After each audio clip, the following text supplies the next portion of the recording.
and welcome to, well, this is my first guest episode of the Authenticity in Action podcast, and I could not be more excited to have the one and only Pat Barber as my first guest on the podcast. Now, if you follow me and have known me through CrossFit circles, Pat needs no introduction. But if you're outside that world, Pat is probably the OG of the OGs of the OGs in the CrossFit as an athlete, but more predominantly his power has been in coaching. And also his other power is being an amazing husband and dad.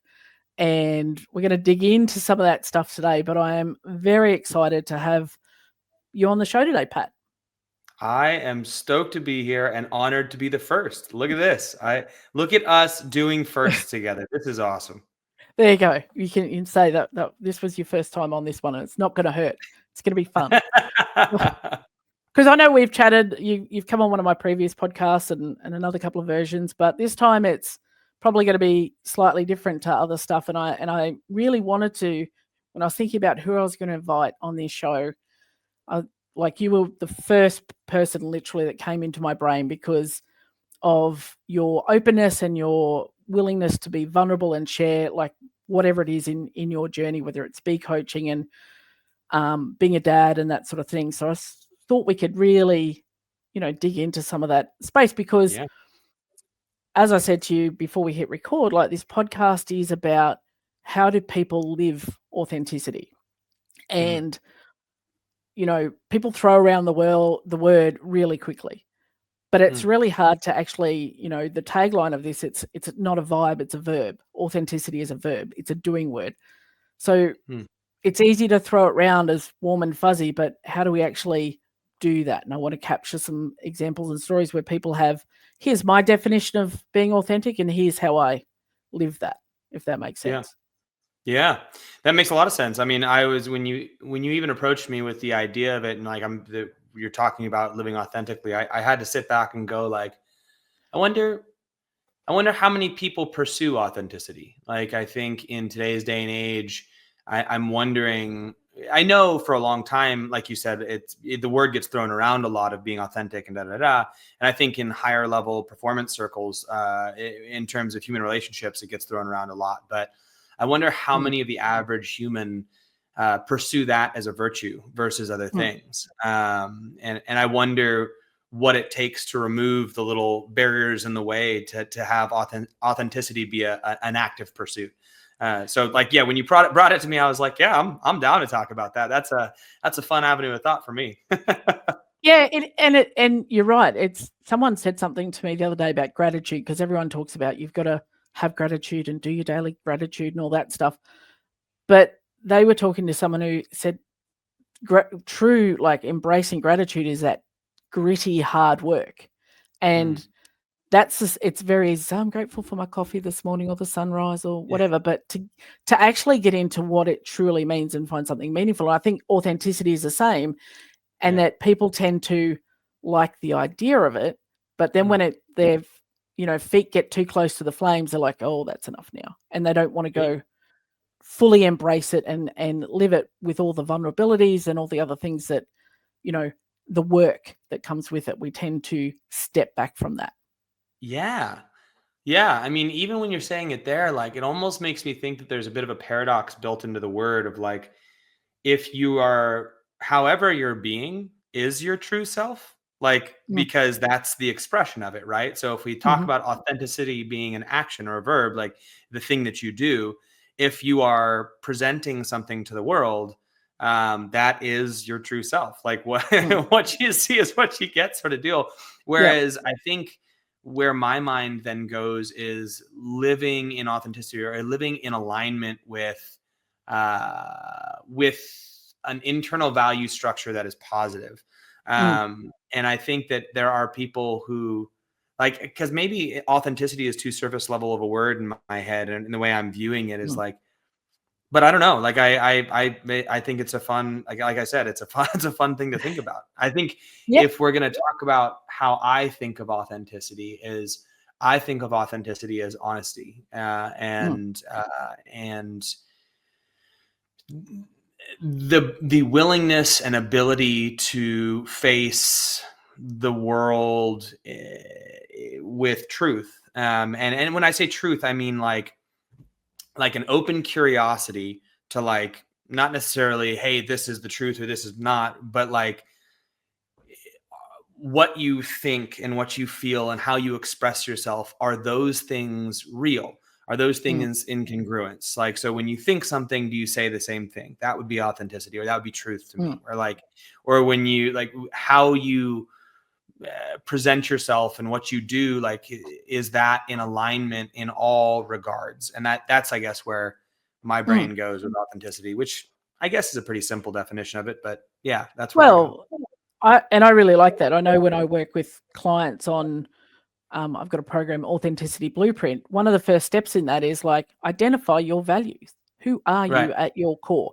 What is it that you want to put out into the world? Because it's only once you've got to that layer. So yeah, the deeper layer than just the word is like, who am I, you know, when no one's watching? Like, what are my values? What matters to me? What fills my cup? And then you can then start building on from that and going, this is now what I'm putting out into the world, because this aligns with who I really am at my core when I really sit down and ask myself those hard questions. Right. Right. And then you can make actions that actually support the statements that you have around yourself. Whereas I think a lot of people fail. They say, I want to do this, and then they don't actually do the things necessary to do the thing. So it's like, well, you're not really living authentically to your value structure, or that's not truly your value structure. Like one of those two things, one of those things is off, you know? Yeah, but I like that, finding your values first and foremost, and being like, what is it I believe and why, and all these other things. And then being like, okay, well, am I living in alignment with that? And that would be authenticity. Like, yeah. And I think if people don't, it's a bit like you get into a car and you want to go for a trip. And if you don't know where it is you want to go, you can't program your GPS. So if you don't know who you are, then how do I know what direction I'm heading in my life? And what does a person who I believe I am do? How do they, you can't, you're sort of going to be drifting. And I guess for your perspective, like you've been coaching since people, before anyone knew what a snatch was. And in all these years, and from what you've experienced from seminars and coaching people in a gym, like, how has your definition of authenticity shifted, especially as it applies to coaching? As it applies to coaching. Interesting. I think for me, my coaching journey has been very internal. And where the alignment and authenticity has been, has grown for me is as I've become more wise as a coach, and as I become more capable as a coach, I think I'm actually perceived how I want to be perceived. So I think when I was younger, and when I was less emotionally aware and less cognizant of my surroundings, like, I was effective, but I thought I was better than I was. And I also thought people perceived me differently than I actually was perceived. And I know that from going back and asking people about, like, oh, what do you remember? And they remember like da da da da. That's what you took away, you know, like that's not at all what I have in my head of our relationship and how that all went down. And I think the coming into alignment as a coach over my journey has been making sure that I'm interacting with people in a way that they see me how I want to be seen. And realizing that requires knowing them more so than knowing me. So like I as a coach can now figure out what people need to hear to learn, to buy in, to get fired up, to change. And when you live in alignment, like when you can see that and provide that for someone, then it's a very quick one-to-one of like, oh, I got exactly what I needed from you. Like they got what they needed from me, versus I'm Pat, I'm going to give you what you're going to get and you're going to take it or leave it, you know, like, and I think that in terms of my authenticity journey, if I had to really pick it apart, would be I'm now in congruence with what the outcome is, because like I've always wanted the same thing for people. I've wanted their success, right? But in order for me to get their success, I had to drop my own crap and be like, okay, it's not about me, it's about you. Okay, how can I make it about you? How can I connect with you, and who are you? And that process has become the fun now, because I've done so many thousands of reps, and I've met so many people from all walks of life who present so many different things that it's, you just have a lot of data to lean on and be like, oh, I see where you're coming from. And then, you ask the next question, and the next question, you get to a place where you can elicit change much more rapidly in the individual than I would have 15 years ago, And for a lot of your work, you're seeing people for like 2 days on a weekend. Yeah. So having those reps does help, that you can really quickly start to be able to dig in fairly quickly to see what that person needs, versus Totally. I'm just here for 2 days. I'm going to do a dump and burn, and we're turn and burn out of here. Like, here's what we've got. Here's the manual. Let's go. Yeah. It matters a lot to like to be able to connect in such a short period of time, and then really deliver an experience where they walk away being like, I either want to be different, or I am different than when I walked into that 2-day event. Is very different than, let me just jam this information down you. just reciting it. So I guess if we think about that and we talk about how you've evolved in your own journey as a coach, what do you think separates a good coach from a coach who is being truly authentic?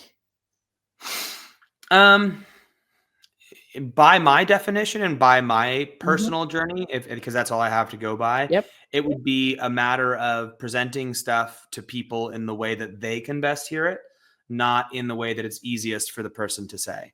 So if I'm the coach, it's not about whether or not I'm doing the right, like it's not about me. It's like, how can I connect most deeply with the person who's in front of me, and who are they? So like, are far more interested in who the person is and tailoring the information to that individual. And I don't mean necessarily I mean, you can make it a basic level, like the movement patterns and the stances and the grips and the stuff like that. Like, but that's surface level. But I mean more the communication style, and do they need support, or do they need a push, or do they need their hand held, or they need someone to slap them on the ass, or like, what's the thing that this person needs?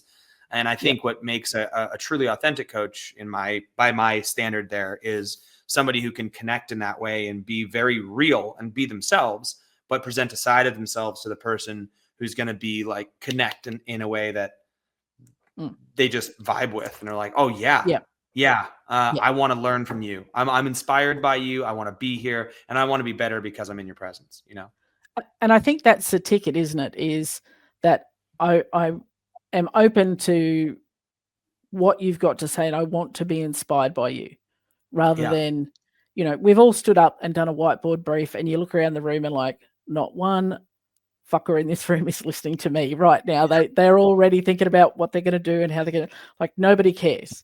And it's like, what have I missed here? That, I'm not looking at someone and they're like, yes, I just want you to inspire me to do whatever my version of my best is today. And it's going to vary day to day. And I remember I was in the front of the whiteboard one day, and I had that moment. I looked around the room. I'm like, I am just telling them about their angle of their femur to their ankle and like, I don't give a shit about this. Like, how do I get them to where I know that they can be? And it was a big shift for me. Is like, that's when I started digging into some of this stuff. Even back then, is like, how do I connect with my members more so than just talking at them and telling them stuff? Totally. And you have to be vulnerable to do that. You have to be prepared to open yourself, which I think a lot of coaches, even not just fitness coaches, but any sort of coaches, they can sit behind their screen or stay one step removed, and they go, I don't need to open my jar of worms right now. Like, but you do be enabled to have that almost unwritten openness that I can connect with you because I get you and I know that you'll get me. Well, I think the jar of worms, or like I think the openness and the vulnerability allow you to be honest with yourself, right? So when you're honest with yourself and you're living in congruence with your values, which is what vulnerability does, then there's nothing hidden. So there's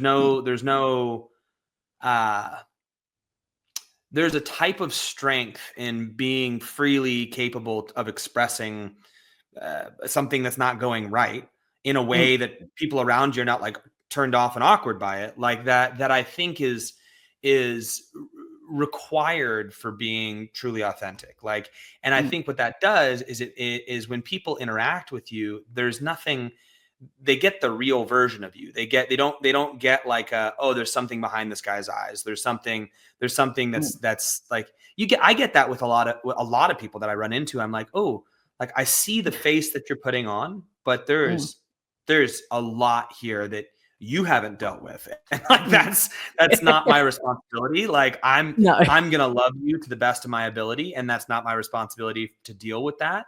But I think when you're in a position of leadership, like it's very hard to take you seriously if you haven't done the work yourself, and can feel kind of supremely confident in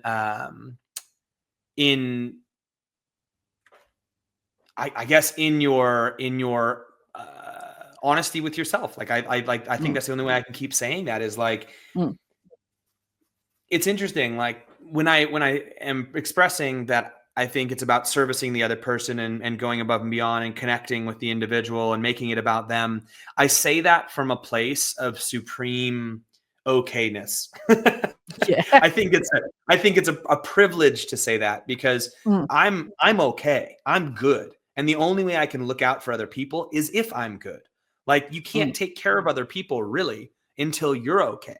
So it's like, that's what, for me, that vulnerability is about, is like, I'm going to unpack my stuff. I'm going to work on my stuff because I want to be able to freely take care of others.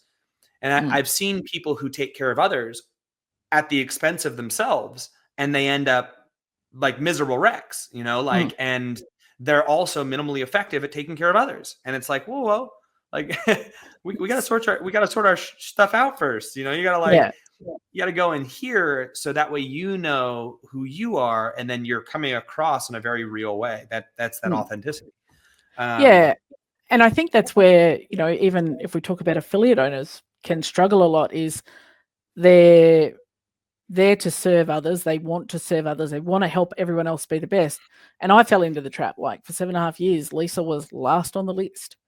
And, that showed in everything because I was so focused on my time and energy went to the affiliate, to the members, to like whatever people needed. And you thought that was the right thing to do. But meanwhile, in something I wrote recently, it was talking about, like on the outside, I was successful. I was crushing life. I had a business, I was married. I was doing all the things, ticking all the boxes.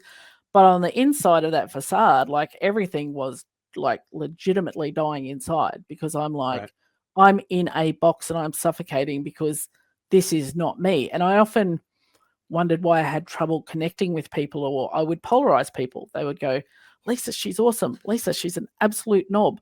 Like, and I couldn't ever go, well, how does this person see me this way and this person sees me this way?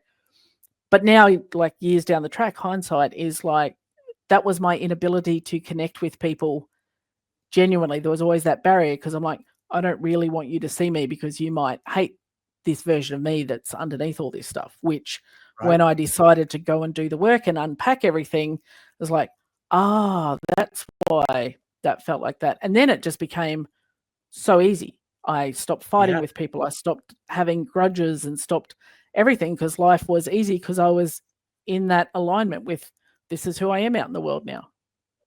Totally. And I want to say, and you might have experienced this too, but your living with yourself is much easier. There are still conflicts because you'll present a point of view, or you'll put your foot into something, or you go there, and then you'll face someone else's exposed nerve, and you're like, whoa, like. But I think you can go to sleep at night like you don't carry stuff the same way. You don't hide, like the freedom of the honesty with yourself and really living in alignment is, it's not that it's without its perils. It's just the general mindset and walking through the world is significantly better. Like you just feel better, and you feel you so do. like, and I It's yeah, it's easier to have I'm almost had the refrain, like, I'll just leave them with it. That's their story. Yeah. That's okay. I can leave them with that. And a friend sent me a text not long after I'd sort of got, a few months after I'd gone through the process of all the coming out and all that sort of stuff. And she's like, you are so different now. She said, when you smile, like your smile is so much different to what it was 12 months ago. And she said, and when I first met you, you always seemed to have a chip on your shoulder about something. You're always fighting some battle. But now I'm just like, okay, cool. I'll just leave you with it, and I can let it go because I've got no control over it, and I don't need to control it. It's like, moving on. Right. And that's been a huge shift. And then when someone outside you observes that, you're like, oh yeah, I did used to be like that too. And it's when you can, like you said, look yourself in the mirror and go to sleep at night and go, okay, I'm good with who I was today. Yeah. That's okay. I don't need to prove anything. And I think when you're not living authentically, you walk around all the time trying to justify yourself and prove your worth and prove that you belong, which is exhausting. But when you can give yourself acceptance from within, it's like, yeah, I'm good. I've done the work. I'm good. Then you don't have to prove your point. You don't have to be right. You go, okay. Yeah. Oh, that's good for you. Yeah. Laters. Like, I think what's interesting too is, like, even when you look in the mirror at night and you go, I don't like how I was today, you have a real place to be like, cool, I'm going to do something different tomorrow. Like that's always an option because you're living in congruence with yourself. So you go like, I didn't like that. And then you go, well, what did I not like? And then you go, I didn't like this and this. It's like, well, can I avoid that or can I change that? And you go, well, because everything else is in alignment and I'm not like trying to juggle 80 things, I can be like, well, yeah, I mean, this thing was shit. So I'm going to go over here and I'm going to focus on this stuff for right now, And this is the thing I'm going to work on today. Totally. And it's just thousands of mini steps like that. And that's freedom, isn't it? When we talk about, freedom, but it's not having to carry your stuff and everyone else's stuff. And I guess this probably segues neatly into like your journey as a father. When we talk about you've been very open on your Instagram, like, you know what, I don't like that I get angry or reactive or yell at my kids. That's not the man I want to be. And I know you went through that challenge where you're like, right, I'm not going to do it for 30 days or whatever it was, which was really interesting. But, having that awareness to go, I didn't like that. That's not who I think I am or who I want to be or how I want to show up. So being a dad, like, how has becoming a father, I guess, reshaped your relationship with your identity of who you believed yourself to be, particularly as they continue to grow and evolve? Yeah. I would say there is absolutely no greater catalyst to personal change and development, if you're open to it, than having children. And I'm saying that obviously as somebody who loves kids. Well, now I love kids. I was never like a kid guy, but like who, previous to having children, I'm like, yeah, no, I'm great. And then you get faced with something truly earth-shattering in so many ways of just like, what is going on? And there's so many confronting things that happen with the growth of, or the death of ego, I should say, and the loss of you being the most important thing in the world, and the burden of taking care of a squealing little flesh ball that like there's so much involved in it. And I would say that, like I said in the beginning, that there's never been a greater catalyst, at least for me and most of the men that I know, than the acceptance of like, it's not about me anymore. But it's all about me, because there's this double whammy where like with kids, they don't listen to what you say. They do what you do. So there is no better mirror than your children for your inadequacies. So when you see your children acting like turds, they're doing what you do. In some way or another, they've interpreted your way of being and are now mimicking it back at you. And it's lighting you up because you're like, ooh, that's the worst side of me. I don't want that. So like, if you're paying attention as a father, you just go, whoa, I don't want that. Well, I can't tell them to stop. I mean, I can, and I do, but I can't tell them and then not work on myself if you're paying attention. So then you go and you dig and you dig and you dig and you go, where's that come from? Why am I doing this? What is this? And how do I change it? And then you change. And like, and the weird part with children too, is like, you're doing that amidst sleep deprivation and financial strain and relationship stress and a lack of ability to have the time / energy to work out and like everything. So it's like you're in this pressure pot of just everything's happening, and there's the greatest need for you to be the best version of yourself in the worst possible scenario. Yeah. Well, nothing strips you more raw, does it, than like you've taken away sleep, food, connections. You are then Everything. just exposed, and it's like, this is truly who I am. Totally. And so if you can embrace that, I've found pure joy in that. Like if you can embrace the like, I am to some degree just broken. Like I'm here and I'm going to be present, and I'm going to just be like, okay, we're here. Let's go. You know, like what can I do? What's within my locus of control? What's within my boundaries of things that I can do? And, you know, and some days, even though it seems so easy, you won't be able to do it. And the next day I will be able to do it, you know, like, and you realize, I think with children, how fast time goes. And it's that weird back and forth of it's going so slow in the moment, but then you blink and 2 years goes by and you're like, what the hell? What just happened? So I don't know. I don't think there is a greater agent of change than children if you let it. I think it can also be one of the most destructive forces if someone goes into it and, well, doesn't take ownership over what they need to and can, or tries to fight it and be like, no, I'm going to be the same me. And you're like, no, you're not. Particularly if, you know, and I haven't had kids, but when I observe the world a lot, and you see people go into it with, I'm going to mold this little being into what I want them to be.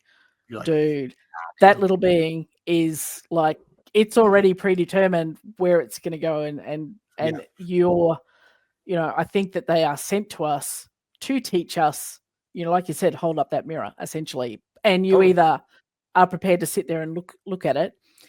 So how do you and, you know, Taz, like, you've got your relationship, you know, your husband and wife, you've been together a long time. And then all of a sudden we add this dynamic of these little beings. So you're both living, you know, your own version of your authentic life. And then together, this is what Team Barber does. And now the team's expanded. So how do you keep that, like, showing up as a husband as well as now dad, and then your other responsibilities, and not lose yourself along the way? Is, okay, well, my wife needs me to show up this way.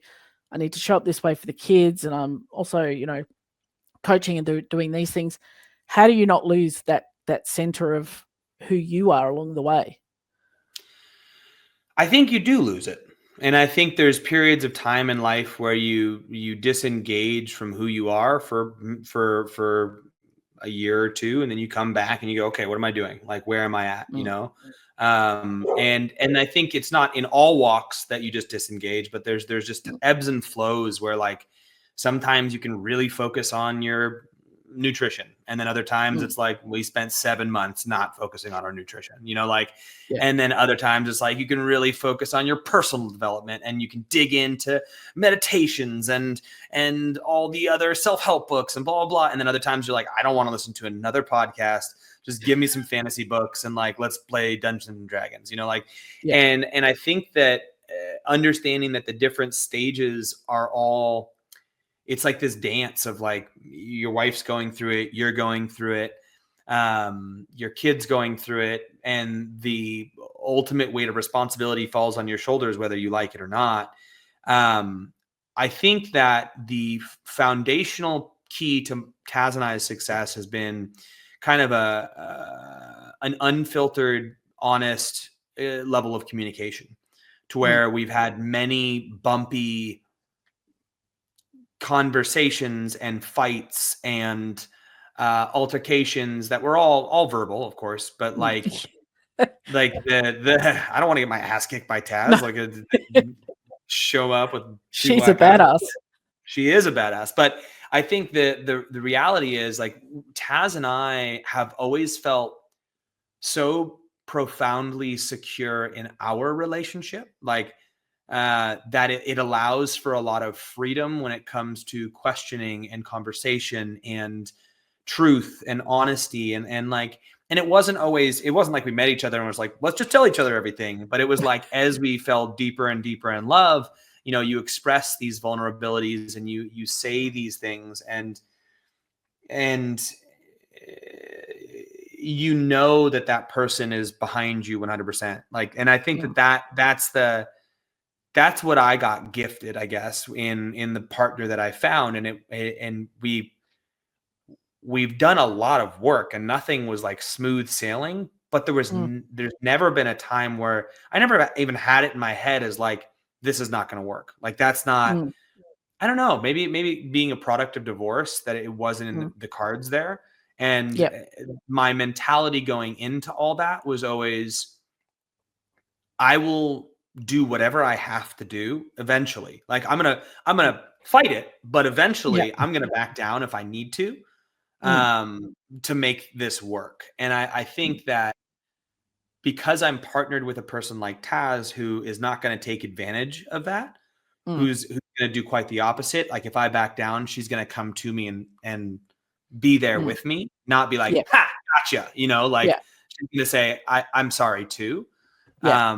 It leads to just a good relationship. It leads to a good relationship. And I know I've rambled a lot on this, but I come back and I think about it a lot of, why do I have this? And why do my wife and I have the relationship that we do and others don't? And I see so many people struggling, so many men, so many women, so many parents, and I think the people that I know who do well, the people that I know who can, even no matter how bad things get, can somehow kind of turn it around and come back out of it, are people who at a very core level know that they are unconditionally loved by one or more of their parents. And I think people who never got that love from one or more of their parents are always kind of searching for it. And they're always, there's always this little bit of a disconnect and such a deep level of insecurity that even if they're trying really hard, there's something there that's always not quite connecting for them. And to me, this is one of the greatest arguments for faith and a true undying belief in God, of people being who didn't have the love of a parent, the love of a father, the love of a mother that they knew was unconditional, and can use that as a foundation for your structure. No matter how much goes wrong, no matter how many jobs you lose, no matter how many people tell you your shit or how many things you fail or screw up, at the very deepest level, you were loved. And I think that I've had a few people who don't have that. I know a lot who don't have that, and they're constantly there's constant, no matter how good they are, there's something that's squeaky. And they're this is not working. And I've never heard anyone put it like that. And I'm just sitting here because that was my lived experience. Like, I didn't get that from my parentals at all. Right. And, my mother took care of me and did all the things she had to do. But like, I was talking on my other podcast not long ago that I can't tell you the last time she would have said, like, I love you to me. Right. I cannot I'm 50 now. Like, I cannot tell you, she'll write love mum on a card. And, and so I was always searching to be enough. What was the next thing that I could do that would get Right. the validation or the, you did a good job, Lisa, like, rather than, Right. oh, you only did this. Well, why didn't you got an A? Why didn't you get an A plus? And, and she was quick to deflect it to my father and say, oh, you're always trying to, impress him. And then it was only in the last 6 months I went, shit, no, it was you. It was you that's where that came from. Like, dude, I was like, oh, let's unpack that. But, when I got into the relationship with my wife, which is 100% unconditional, like, she will therapize the shit out of me just by looking at me and going, what's in your heart? And you're like, nothing. Why? No, I can see something. What is it? And you're like, God damn it. But to know that no matter what I do, whether I succeed at something or I fail at something. So one of my passions is playing golf. And I used to, but I would be very angry when I play golf, like frustrated with myself, like angry. And like, I've been teaching her to play and it gives her immense joy. And I had this epiphany a couple of weeks ago. I was playing in this event, a playoff thing, and I wasn't doing very well. And I'd be very furious. And I had this thing, I went, but it's okay because Sharon loves you. If you don't win today, that's okay now. And because I used to define myself by things and achievements to validate my worth because I wasn't getting that anywhere else. And then when you're in that relationship where there's no right or wrong, you don't have to be right. She doesn't have to be right. And when we can let go of that. And I was just standing there and went, wow, you've got a small circle who love you. The people won't think any less of you if you don't win today. It's okay. Yeah. Switch flicked, played brilliantly. The next 4 holes, won the match anyway. So I'm like, maybe there's something to that. Yeah. But I think it's that little bit of self-psychology on the golf course. But when you can let go of the need to be right. So even like Sharon and I have not been just, here we are, like, this is how it is. It's like perfect. Like, we've had to do work together to get past all of our other stuff so that we can, we often say, I wish we had met 20 years ago so we had 20 more years of life together. But we both say we would have fucked it up totally then because we were not able to have those conversations we have now. Yeah. But it was really interesting, and it struck me when you said that, like, when a kid has grown up not having that validation and that security, then they can't connect and plug into somebody else on the same level, which leads to that, discourse. And then they don't know how to get out of it because their whole life has been spent fighting until you're like, someone just holds space and goes, no, I'm just going to sit here till you calm down a bit and we'll just keep talking about it. Like, there's no shutting you down. There's no anything. And it's a powerful shift when you have that. Yeah. Yeah. Yeah. I'm so happy for you that you found that. Yeah. It's gotta be a little jarring at first, I would assume. Like it's kind of really hard to actually truly trust, like, initially, and be like, what do you mean?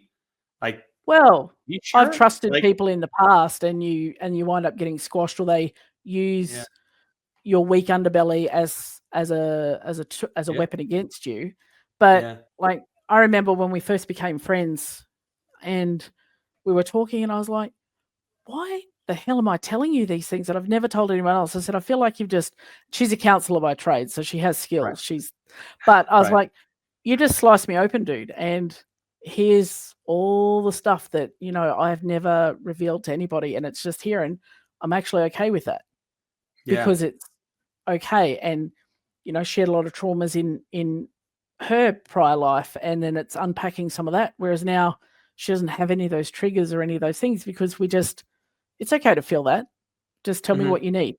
Like, what can I do for you right now that's going to make this? I can't fix it. I can't change it. And I think when we try and stop trying to solve for other people and trying to be right, and we can just let them be and just go, well, what do you need? And yeah, at first it was very uncomfortable because I'm like, oh, because, you know, like, oh, we're talking again. And, you know, people joke about, you know, lesbian relationships, but you put two women together and you're not going to argue, you're just going to talk lots. And there's lots of talking. And when one's a therapist and one's a coach, there's even more talking. And but it's something then once you start to have those deeper conversations, you don't want to go back and have the I'm fine, thanks. Totally. Or I'm going to tell you about this really horrible thing that happened to me in my day. And you're just going to go, oh, no, that's a shame. Sad face and move on. It's like, tell me about that. Why did that matter to you? Why did that affect you? Like, where does that come from? Yeah. You don't want to go back to the light version. Yeah.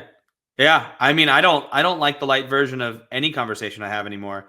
Like, I think it's probably pretty exhausting for a lot of the people who hang out around me because we go quite deep, quite fast. And just because I'm genuinely curious, I'm an open book. Like, you want to ask me, that's fine. Like, we'll go there. No problem.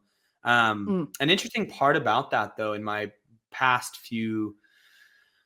probably past 10 years is that like I've had a couple of men express to me that they because I had a bit of a psychological breakdown 2021, maybe it was 2021 22, right around there. And it was really strange for me because I'm quite, I've never been depressed in my life. I've never had anxiety in my life. I've never had any thought that I couldn't be like, well, let's logic our way out of this. Right. Or any feeling where like, it was very hard for me to have empathy for people who are like, I'm depressed. I'm like, well, stop being depressed, you know, like turn it off. You just turn it off because like that's what I can do. And I was like, that's a pretty easy one for me. But I had this it wasn't an incident. It was just like my wife ended up going on a trip, and it was the first trip away. It was when we only had 3 kids, and she was going on a trip by herself to our friends in Austin, Texas, and our friends, like it was just this perfect combination. Like I love these 2 people dearly. They're very successful and very wealthy.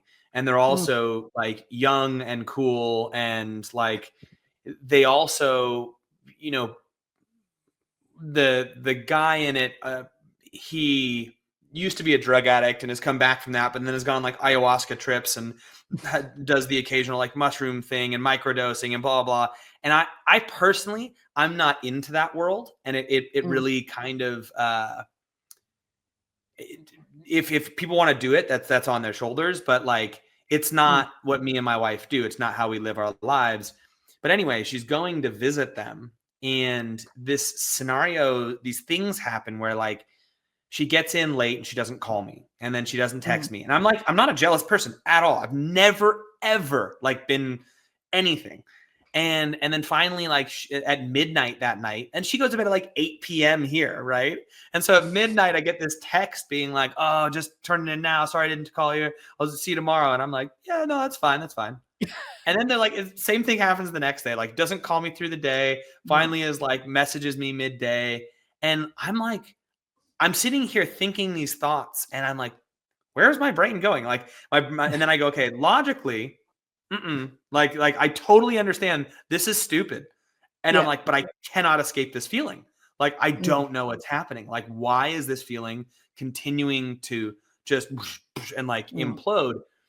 And I was like, I can't figure this out. I don't know what's going on.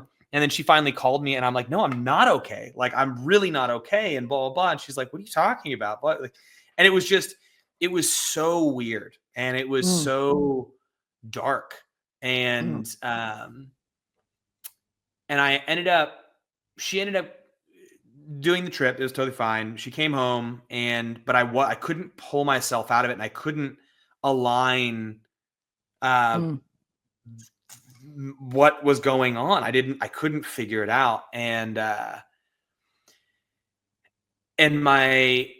she's like, hey, this is cool, but like, I understand that you're hurting right now, but you need to sort your shit out. And you need to, like, I don't like the pathetic version of you. And I'm like, that's okay. Like, you can not like the pathetic version of me. I also don't like the pathetic version of me. Let's sort this out. Cause I wanted to sort it out too. So, you know, I went and like tried to find a few counselors and finally found like a good therapist. And we ended up doing this pretty, we had one session, and I've done a lot of therapy in my life. My parents divorced when I was 11. I had a bunch of like counselors and therapists. I was a turd kid. So I know how to work a therapy room and, manipulate a counselor. So it's easy for me to find out if someone's like good or bad. And I'll like sit with them and I'll go back and forth. And I've been a coach for 20 years, you know, so I know people. So this guy, like, he met me on Zoom and he was kind of uninterested in anything that I was saying. And then he's like, hey, do you want to, and not uninterested. He was just like doing classic. So what happened and blah, blah, blah. And like, we were just going there. And then we did this thing where it was like, you want to try it was like a storytelling thing. It was like, he had me, it was this idea of different shadow selves. Like, there's these different parts of you that are all real, and there's like 7 parts of you, and they're all legitimate and real, and they each express in different ways. And sometimes one steps out and is stronger and out there, and then one pulls back, and then empathy, like, it was he's like, it's a little hippy dippy, but do you want to do a visualization thing? And I was like, sure. And we did this like eyes closed, think back to your childhood and find like, what's the oldest memory you have? Like, and then I was like, I couldn't picture anything. Like, and then finally I started to picture this photo of me it's a school photo. And I had like this hat on and like my like smile and this like little sore on my lip from when I was like 4th grade or something like that. And I'm like sitting there smiling, and I was like, he's like, tell me about it. And I told him about it. He's like, is there anyone else in the picture? And I was like, no, it's just me. And he was like, and how does that feel? And I was like, feels really lonely. And I just like, something hit, and my like inside, it was just like, I was immediately just bawling. And I was like, what is going on? What is happening right now? And there was this like deep loneliness, this deep, like, not an abandonment, but it ended up working its way to like, that's how I coped with me distrusting both my parents. They get divorced. They both loved me. They were very great parents, but I was like, here's what I'm going to do. I'm going to be like, I don't need either of you. I'm going to be this person who's either funny or angry. And those are the 2 emotions that I'm going to have at all times. And I'm going to move through the world with these 2 emotions. And it worked for my whole life, you know, like, but there was this deep loneliness there. And when I accessed it, it like fully like broke me down. And I was like, cause I don't feel lonely. I don't like walk through the world being like, I'm lonely, but it came out. And I remember me, when my wife was going through this, like when she was gone and I was going through it, I just kept on like wanting to be held, like, by the visual was like by a big woman, like a big overweight woman. I wanted her to just hold me. And like, and I was like, why is this the vision that I have? Why is that like what I'm feeling I need? It was definitely like a motherly like connection. And my mother and I have not a bad relationship. She comes up once a week, but it's not what it could be.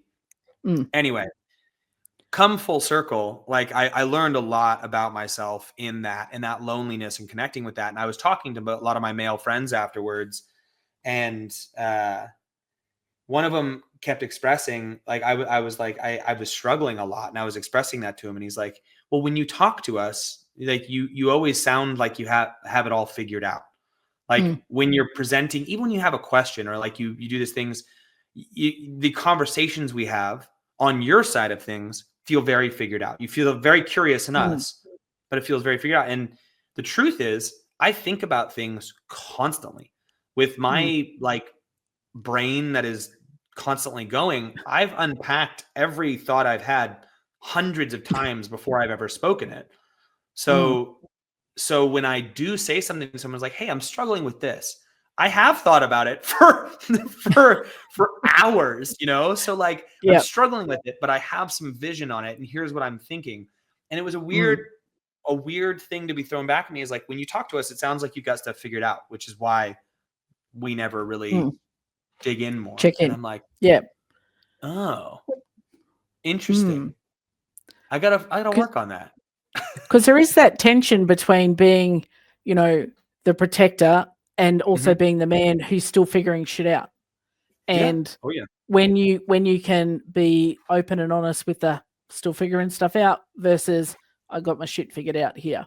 And it fluctuates. There's ebbs and flows. Totally. Like, but particularly, you know, from a male perspective, that can be hard to walk that line. Well, I'm supposed to be the big strong man. I'm supposed to have everything figured out and I'm the protector and I'm the he-man versus shit. I just feel lonely and I don't know where it's coming from. And I'm working through some crazy thoughts right now. Yeah. And that then has that little clash, I guess, or conflict within your identity of who you think you're supposed to be versus this is who I am right now. Yeah. Yeah. And I think one of the things that we've lost in culture is I mean this from the bottom of my heart, I don't think our wives are made for that role. I don't think our wives are supposed to be the ones to coddle us in that scenario. Like, I think that was the duty of a group of men. Like, I think that's the duty of your bros around you to you go in as like, dude, I'm having this crazy shit go down. Like, and I'm feeling really weak, and they come around you and they uplift you and you throw this back and forth, because I think I think part of what's going on with a lot of relationships is men try to use their wives as that sounding board, and not saying you shouldn't express these things to your wives, but like, I just think that support needs to come from the friend group. I think, I don't know. It feels different when I'm, and my wife is overly loving in every way and it supports me and blah, blah, blah. But there's a reality of when I am, I can express struggle to her. I can do all these things, but she doesn't know the plight of man the way my men do. yeah. Which is perfectly true. And I think our men groups, it's starting to be better, but I think the male group friendship groups are getting better at asking the harder questions. Yeah. But it's still a big gap there. It's like, you'll be right, bro. Shake it off. Like, let's go have a beer. Totally. Like, it's, you know, it was interesting. I saw something you posted the other day about your coaches retreat that you're going to host. And one of your thing is like, our phones are going away and we're going to get deep. Like, we're going to talk about some shit. And, you know, and I think in our friendship groups, we need to be able to do that and have that tribe that we can surround ourselves with and have someone who'll just sit there and hold the space for you to be who you'll be, and you'll work through it. And then it's like, cool, like, what next? Rather than we want to solve things, or we want to make it's uncomfortable for me to hear you express that. So how do I fix it? And, you know, that's the classic thing, you know, when someone comes to you with something, rather than saying, here's a solution, it's like, do you just want me to listen to you, or do you need a solution, or do you need whatever? Like, tell me which thing you want, and then I can create that space. Yeah. Because I'm going to give you a solution. It's like, that's what I just need you to listen to me. I don't need you to solve it. I'll solve it. I've already worked through it. I'm just expressing it. But we need to cultivate those relationships more outside and be okay with, it's okay to have that group outside of, you know, this team that I have. Yeah. Yeah. It's interesting in life. I want to create these groups. Like, I find myself in this really strange position of, you know, with the Fathers Guild, I've got like nearly 200,000 people following that account, which is wild to me. And people want to have these conversations, but I found myself being hesitant to start a group because, like, I mean, I can create that space. That's fine. Like, I can do that, but it's like, how many people can I access? What's really meaningful? Like, say I open up a group and hundreds of people join it. It's like, well, that's not going to be that meaningful. Like, it'll be a place for conversation to happen. But I think these things need to be more intimate. I think they need to be in person. I think they need to be like, I think they can work online, but it's not going to be nearly the same impact as like, let's get together and play some spike ball and do a workout and like chat and barbecue and like actually connect. And I don't know. I feel like humans being as transient as we are these days, it's so hard to really develop that level of intimacy with a group of men. But I don't know. With any group, I mean, people can hide in a group. So people like, I'm a member a lot of like groups for late in life lesbians. And there are people who are in, they might have 4,500 people in that group, and half those, a very tiny percentage of those people are even posting, but others are looking, reading, trying to learn. But they're like, but none of those stories quite fit me. That's why, I was compelled to start my project to tell my story, because I'm like, me 5 years ago needed to know, like, I thought I was the only one. And then when you get out there, you're like, well, shit, I'm not. Yeah, I'm not the only one. Oh, cool. But, you don't have stories and you don't have a space. And you're right. If you do it on a large scale, like an online group, people can access it, but then you're not accessing the people that really would, if you're sitting down eye to eye without a screen or anything, you can have that conversation. Like you and I could sit down together and talk around a campfire. It would be a very different conversation to what we're having here or what we would chat about online. And it's just, how do you build those connections and then help people understand that that's the powerful stuff that they need, and don't, like I said earlier, their feet get a little close to the fire and they're like, well, I'm just going to withdraw back now. But it's like, no, it's okay, because we need to have these conversations on a human level, not husband, wife, man, child. As a human level, we need to have these conversations. Yeah. I 100% think they need to happen. And I wish, here's the thing is, like, if I was financially stable to the point where I had such excess cash that I could just every weekend host a free event at my house for 10 dudes to show up and we throw down, I could do that. And I could do some amazing stuff, but I need to make money. So like now I think of it and I go, okay, well, I've got this avenue. What can I do to make money? Like, what can I do to leverage the position to make it so I'm turning a profit, but at the same time helping people? And I think for me, if we get all the way back to authenticity, I've always struggled with asking people to pay me for stuff, because I'm like, well, is that real then? Like because if I'm asking you to pay me, is that am I just doing it to make you give me money? And I've come to terms with it's not at all. It's just like I need to survive. And and if I go back to my own statement, I need to take care of myself before I can take care of others. And the sanctity of my time is precious. So if I don't know you as a friend and I'm working with you, I need to pay you. Otherwise, I need you to pay me. Otherwise, I'm like, as altruistic as I want to be, I can't survive, Yeah. So well, it's that whole thing when we talk about gym owners who can't raise their prices. But if you don't, because they feel funny about money, you're here to help people and you want to help save lives. Well, if you shut your doors, you can't do that. Totally. So you have to, one has to equal the other. And I hear about the asking for money. I struggle with that as well, because it's like, well, if I can't survive and take care of myself, then I can't do the work that I'm compelled to do to help other people in whichever way it is. Totally. And I mean, and like, take you and I, for instance, we've spent the last many, many years doing our very best to learn how to positively impact people, right? So if we are taking our lives and investing that in teaching others how to positively impact people, that should be something that's valuable. And so now the trick is figuring out a way to make that really work. I